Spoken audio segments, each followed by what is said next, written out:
warahmatullahi wabarakatuh. Halo teman-teman, apa kabar? Saya harap kalian semua selalu dalam keadaan sehat, baik jasmani maupun rohani. Perkenalkan, nama saya Febi Febrianti, salah satu mahasiswa Universitas Garut, Fakultas Pendidikan Islam dan Keguruan, program studi PGSD semester 2.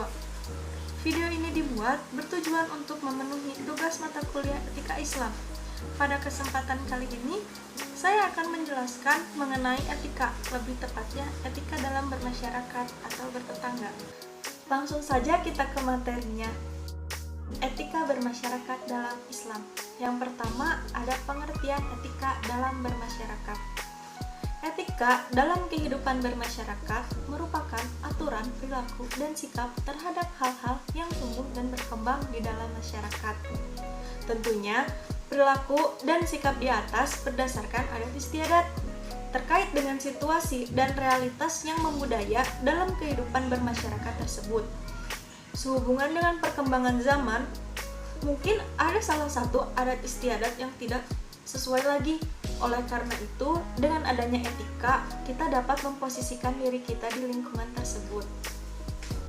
Selanjutnya, yang kedua, peranan etika dalam bermasyarakat. Dalam kehidupan bermasyarakat, peran etika sangatlah penting. Yang harus diperhatikan agar peranan tersebut berjalan dengan baik adalah bagaimana kita memahami teori etika dan mempraktekannya dengan baik di dalam kehidupan bermasyarakat. Dengan hal itu, maka akan menghasilkan sesuatu yang baik. Dengan etika, kita juga dapat menentukan kebenaran tentang masalah moral dan bagaimana pandangan atau tanggapan terhadap norma-norma moral yang telah menjadi aturan dalam kehidupan masyarakat. Etika membentuk pribadi seseorang untuk bersikap rasional terhadap norma-norma moral yang sudah tidak sesuai lagi antara adat istiadat setempat dan perkembangan zaman. Selain itu, etika juga memberikan kemungkinan kepada kita untuk mengambil sikap dan ikut menentukan arah perkembangan masyarakat. Berikut contoh-contoh penerapan etika dalam kehidupan bermasyarakat antara lain. Pertama, menjalin dan menjaga hubungan baik dengan tetangga. Yang kedua, peduli terhadap lingkungan, misalnya membersihkan halaman, selokan, dan sampah. Yang ketiga, apabila ingin menyelenggarakan acara, sebaiknya tetangga diberitahu agar tidak mengganggu. Yang keempat, memberikan bantuan dan pertolongan kepada sesama. Yang kelima, bertutur kata dengan baik dan sopan. Yang keenam, membiasakan mengucapkan salam jika bertemu dengan masyarakat. Dan yang terakhir, bersikap toleransi terhadap sesama. Selanjutnya, manfaat etika dalam bermasyarakat. Dengan penerapan etika yang baik, yaitu menerapkan pemahaman teori etika dan melakukan praktek nyata yang selaras, maka etika akan memberikan manfaat yang selaras pula terhadap individu yang melakukannya dengan baik. Berikut manfaat etika dalam bermasyarakat. Yang pertama, kehidupan bermasyarakat akan lebih hangat dan harmonis. Yang kedua, timbulnya rasa empati terhadap sesama. Yang ketiga, adanya rasa saling menghargai antara sesama. Yang keempat, terciptanya kerukunan, tolong-menolong, dan gotong royong terhadap sesama. Yang kelima, menirukan rasa percaya terhadap sesama. Selanjutnya yaitu hal-hal etika bermasyarakat. Bertindak lembut dan saling bersangka baik. Dari Aisyah radhiyallahu anhu, istri Nabi Muhammad SAW, bahwa Rasulullah SAW bersabda, "Wahai Aisyah, sesungguhnya Allah itu maha lembut yang menyukai kelembutan. Allah akan memberikan kepada orang yang bersikap lembut sesuatu yang tidak diberikan kepada orang yang bersikap keras dan kepada yang lainnya." Sahih Muslim 4697. Hendaknya kita berprasangka baik kepada orang muslim dan jangan sampai berprasangka buruk terhadap seorang pun dari mereka. Prasangka baik terhadap makhluk bukti kemuliaan jiwa dan buahnya adalah husnul khotimah dalam keadaan bangga. Qaul rijalus sholih. Prasangka buruk merupakan kunci perpecahan antara dua orang atau pihak. Dengan menghindari prasangka buruk terhadap muslim lainnya, maka pergaulan akan tetap utuh. Hendaklah kita menafsirkan perkataan teman kita dengan penafsiran yang paling baik. Jika kita menemukan perkataan atau sikap teman kita yang tidak sesuai dengan hati kita, kecuali jika kita yakin teman kita melakukan hal kejelekan, maka hendaklah kita menasehati mereka dengan cara yang baik. Perlu kita sadari bahwa kita ini makhluk yang lemah dan terbatas dalam pengetahuan jika akan apa yang tersembunyi di balik setiap perbuatan orang itu, maka tak pantaslah kita menduga-duga kecuali dengan perkiraan yang baik. Selanjutnya, saling tolong-menolong dan menyelamatkan. Jalinan keakraban dan lingkungan yang aman merupakan pilar-pilar yang diperlukan bagi terbentuknya masyarakat muslim yang damai dan sejahtera, yang kesemuanya dapat terwujud manakala mereka saling tolong-menolong dan menjaga keselamatan. Dengan tolong-menolong antara satu dengan yang lainnya, maka akan terlahir sikap saling menutupi kekurangan, sehingga antara satu dengan yang lainnya akan saling menguatkan. Salafun Nasolihin radhiyallahu anha berkata, manusia ada yang diuji dan ada yang diselamatkan. Oleh karena itu, kasihanilah orang-orang yang teruji dan bersyukurlah kepada Allah Subhanahu wa Ta'ala atas keselamatan itu. Risalah Muawanah Imamul Haddad. Berikutnya, menutupi aib sesama muslim. Yang dimaksud menutupi adalah menutup celah saudara muslim lainnya dengan tidak menggunjingnya atau membuka aib-aibnya, termasuk juga menutupi badannya, menutupi aurat bila tersingkap. Seperti hadis yang sudah dituliskan, yaitu yang artinya, tidaklah seseorang menutupi aib orang lain di dunia, melainkan Allah akan menutupi aibnya di hari kiamat kelak. Sahih Muslim. Orang yang berakal wajib mencari keselamatan untuk dirinya dengan meninggalkan perbuatan tajassus atau mencari-cari kejelekan atau kekurangan orang, dan senantiasa sibuk memikirkan kejelekan dirinya sendiri agar kemudian membenahi diri. Sesungguhnya orang yang sibuk memikirkan kejelekan dirinya sendiri dan melupakan kejelekan orang lain, maka hatinya akan tentram dan tidak akan merasa capek. Setiap kali dia melihat kejelekan yang ada pada dirinya, maka dia akan merasa hina tatkala melihat kejelekan yang serupa pada saudaranya.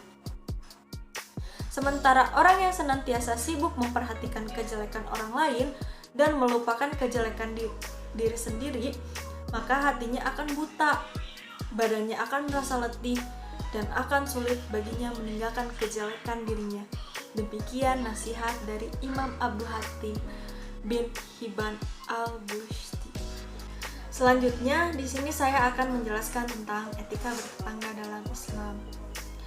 Saking pentingnya tetangga, Islam menjadikan sikap menghargai tetangga sebagai bagian dari ekspresi keimanan seseorang. Barang siapa beriman kepada Allah dan hari akhir, hendaklah ia menghormati tetangganya, dan barang siapa beriman kepada Allah dan hari akhir, hendaklah ia memuliakan tamunya. Hadis riwayat Al-Bukhari dan Muslim. Tetangga adalah mereka yang kehadirannya dekat dengan kita, bisa dari kalangan muslim maupun non-muslim. Mereka bisa jadi orang ahli ibadah atau orang fasik, orang yang bisa memberi manfaat atau orang yang hanya bisa memberi madorot. Keberadaan mereka pun juga dekat dengan kita. Rumah-rumah mereka bersampingan dengan rumah kita, yang pintu-pintu rumah mereka paling dekat dengan rumah kita. Manusia adalah makhluk sosial yang tidak mampu bertahan hidup tanpa bantuan orang lain. Tetangga adalah orang yang paling dekat dengan kita, yang kadang datang pertama saat mendengar suka dan duka. Tetangga menjadi bagian dari unit keluarga besar bernama masyarakat. Berikut 3 sikap mulia dalam bertetangga. Penting bagi setiap muslim untuk mengetahui adab dalam bertetangga untuk diamalkan. Di antaranya, yang pertama, haram menyakiti tetangga. Abu Hurairah berkata bahwa Rasulullah Shallallahu Alaihi Wasallam bersabda, tidak masuk surga seseorang yang tetangganya tidak merasa aman dari kejahatannya. Sikap yang tepat untuk bertetangga yang baik adalah dengan membalas perbuatan baik mereka, memberikan nasihat jika diperlukan, serta memberikan hadiah. Sedangkan sikap bagi tetangga yang jahat adalah mencegah untuk berbuat keji, namun dengan cara yang baik, sesuai dengan tingkatan amal ma'ruf nahi mungkar. Namun, cara menasehati tetangga yang fasik adalah menjelaskan perbuatannya dengan hati-hati, merahasiakan kesalahannya dari orang lain, dan cegah dia melakukan kejahatan dengan cara yang lembut. Namun, apabila ini tidak berhasil, maka kita wajib menjauhi dia agar dia sadar akan perbuatannya. Yang kedua, wasiat atau berlaku terpuji kepada tetangga. Rasulullah bersabda, tidak henti-hentinya Jibril memberikan wasiat kepadaku supaya berbuat baik kepada tetangga, sehingga saya menyangka seolah-olah Jibril akan memasukkan tetangga sebagai ahli waris, yakni dapat menjadi ahli waris dan tetangganya. Hadis riwayat Bukhari Muslim. Hadis tersebut menunjukkan betapa malaikat Jibril berulang kali mengingatkan Nabi Muhammad untuk memperhatikan tetangga.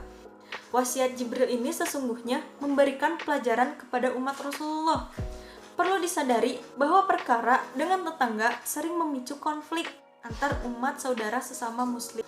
Ukhuwah itu paling kecil dimulai dari keluarga, baru tetangga.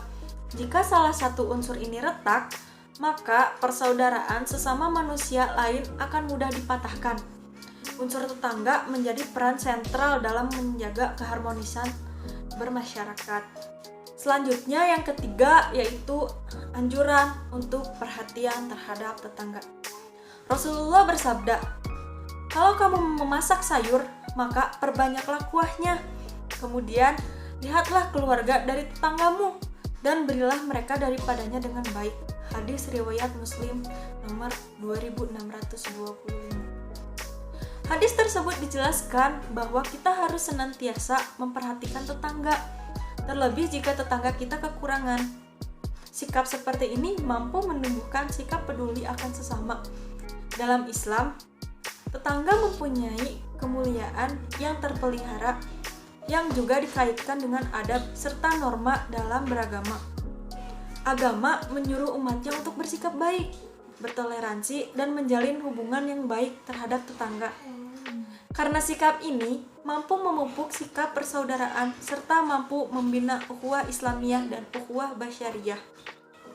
Jadi, kesimpulan dari materi ini yaitu etika memberikan satu sikap yang harus kita terapkan apabila dibutuhkan untuk mengambil sebuah keputusan dan sikap terhadap arah perkembangan masyarakatnya.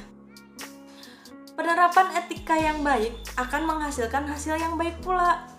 Pemahaman dan penerapan etika tersebut memberikan manfaat seperti adanya rasa saling peduli terhadap sesama, terciptanya kerukunan, keharmonisan, dan kehangatan pada masyarakat lain.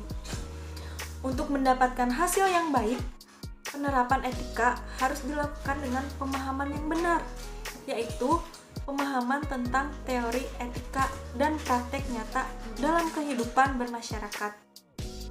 Jadi, kurang lebih penjelasan etika bermasyarakat dan bertetangga dalam Islam seperti itu. Mudah-mudahan teman-teman bisa paham dengan materi yang saya sampaikan. Sekian penjelasan singkat dari saya, semoga dapat bermanfaat. Mohon maaf apabila ada ucapan atau tindakan yang kurang berkenan, karena kita di sini masih sama-sama belajar. Terima kasih, sampai jumpa di lain kesempatan. Wabillahi taufiq wal hidayah. Wassalamualaikum warahmatullahi wabarakatuh.